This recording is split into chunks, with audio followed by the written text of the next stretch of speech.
Hoje vou falar de um filme chamado A Melhor Oferta, em inglês The Best Offer, escrito e dirigido por Joseph Tornatore. O filme apresenta-nos Virgil Oldman, um avaliador e leiloeiro de arte no Vaticano, interpretado por Geoffrey Rush, que tem como ajudante Lambert.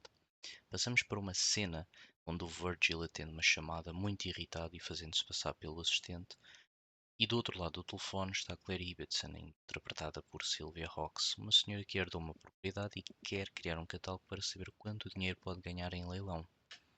O Virgil, muito contrariado, vai ao local, não encontra ninguém e vai-se embora chateado. Passamos para uma cena onde está a haver um leilão e apresentam-nos Billy Whistler, interpretado por Donald Sutherland, a ganhar uma licitação. Nos bastidores vemos o Virgil a pagar o quadro ao Billy, e nessa reunião o Billy relembra as peripécias que ambos tiveram. O Virgil comenta que acha que o único arrependimento do Billy é não ter ganho mais dinheiro. O Billy ofende-se e diz que o único arrependimento que ele tem é nunca ter conseguido provar ao Virgil que ele é um bom artista. E nesta cena ficamos a saber que quando o Virgil quer um quadro, ele avalia o mal, desvalorizando-o, e depois pede ao Billy para ir ao leilão comprar o quadro.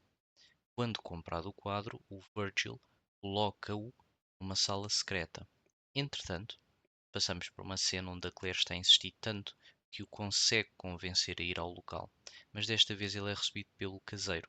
Na exploração da casa, o Virgil encontra uma roda dentada que lhe desperta a curiosidade. Ele decide roubá-la e decide então começar a criação do catálogo. O Virgil leva a roda ao Robert, um artesão mulherengo interpretado por Jim Sturgess. Ele avalia e diz que precisa de mais peças para poder ajudar o Virgil.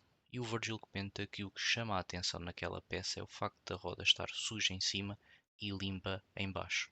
Enquanto estão a catalogar a casa, o Virgil apercebe-se que a Claire está em casa. E isto cria uma discussão. Porquê? Porque ele precisa de a ver para ela ler o contrato e assinar. Ela diz-lhe que assina o contrato sem o ler e isso deixa-o frustrado e acaba por não conseguir vê-la. Corta para uma cena dele a dar mais rodas ao Robert e o Robert revela que as peças pertencem ao autómato de Valkansen, uma peça de valor incalculável. Numa dessas idas ao Robert conhecemos a sua namorada, a Sarah. Passamos então para a interação entre o Virgil e a Claire e é revelado que a Claire sofre de agrofobia, que mantém as suas rotinas normais, mas sempre dentro de casa. Isto desperta a curiosidade do Virgil. A certa altura ele fecha a porta e esconde-se para ver o aspecto da Claire. Da primeira vez ele consegue fugir, da segunda ela nota que está alguém em casa e liga-lhe em pânico. Ele, nesse contexto, aproveita e confessa que é ele que tem espiado a Claire. Eles reconciliam-se e a Claire decide então mostrar-se a ele. À medida que o Virgil faz o catálogo da casa e recolhe as peças que pertencem ao autómato, a relação dele com a Claire e com o Robert vai desenvolvendo. Ele começa a pedir conselhos ao Robert, que se revela muito bom com mulheres. No entanto, há um dia que Sarah procura o Virgil, que está a catalogar a casa, e pede para o Virgil ter cuidado com o Robert. Un angelo e io brucio d'amore. Isto faz com que o Virgil inicialmente se afaste, mas, já mais racional, ele decide devolver a tarefa de construir o autómato ao Robert. Existem várias peripécias até que a relação do Virgil com a Claire se estabeleça e se estabilize, mas no essencial ela torna-se mais feminina e ele mais atencioso. Mas há duas cenas que eu quero destacar. Uma é quando ele olha para um quadro retrato da mãe dela, onde ela diz que não quer catalogar nem vender esse quadro, e outro é quando ela fala do dia em que ela foi mais feliz. Foi no restaurante Noite e Dia em Praga, que é de facto um sítio real e que quem o conhecer automaticamente sabe o fim do filme. Entretanto, o Billy consegue recuperar um quadro que perdeu em leilão e pede desculpa e diz que inclusive perdeu o sono porque ele não quer que uma coisa desse género estrague a amizade dele com o Virgil. O Virgil dá-lhe um abraço e diz que ele sempre foi um amigo de confiança e isso nunca esteve em questão. Há uma discussão com a Claire porque ela pensa que o Virgil está com ela por causa do valor dos bens imóveis. Ela desaparece e enquanto estão à procura dela, liga o Lambert e diz: Olha, Virgil, esqueceste que hoje há um leilão? Que informação dramática. O Virgil aparece no leilão, muito descomposto, deixa cair o anel de noivado e isto choca o Billy. Vemos então uma conversa entre o Virgil e o Billy sobre a Claire e o seu desaparecimento. Billy ouve atentamente e pede ao Virgil que tenha cuidado, porque todas as emoções, assim como obras de arte, podem ser forjadas. Cielo e io brucio d'amore. Eles então acabam por encontrar a Claire e numa das suas visitas o Virgil é espancado.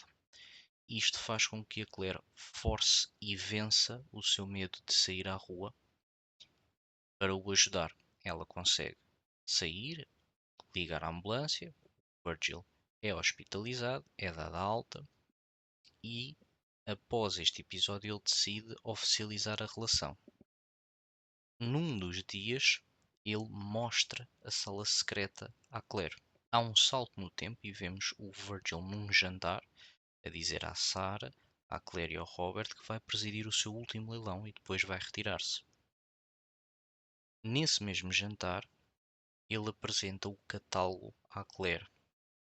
A Claire decide que não quer vender nada e cria-se ali um momento de tensão no jantar, no qual ele desfaz-o rapidamente porque rasga o catálogo e continua a desfrutar do jantar. O Virgil preside o último leilão e no final do leilão o Billy dá-lhe os parabéns e diz que lhe enviou um quadro da sua autoria. Ao chegar a casa, o Virgil repara que ninguém sabe da Claire, do Robert nem da Sarah. Ele pega no quadro do Billy e procura pela casa até que vai à sala dos quadros, que está vazia só com o autómato. Ele entra em choque, deixa cair o quadro que era do Billy e que no fundo era o quadro retrato da mãe da Claire. O Virgil começou então a procurar respostas. Foi quando descobriu então que a verdadeira Claire Hewitson era uma anã muito inteligente que estava no bar onde ele parava algumas vezes e que até há bem pouco tempo alugou a casa a uma companhia de atores cujo seu representante era um engenheiro e pelo comportamento que ela descreve o Virgil tem a certeza que é o Robert. Ele entra em depressão, vai para um centro de reabilitação, ainda aparece o Lambert com umas revistas de arte para o animar, sem efeito. O filme termina com uma cena no restaurante Noite e Dia, em Praga, onde vemos que as paredes do seu interior são compostas por rodas dentadas, tais como aquelas que apareceram no filme.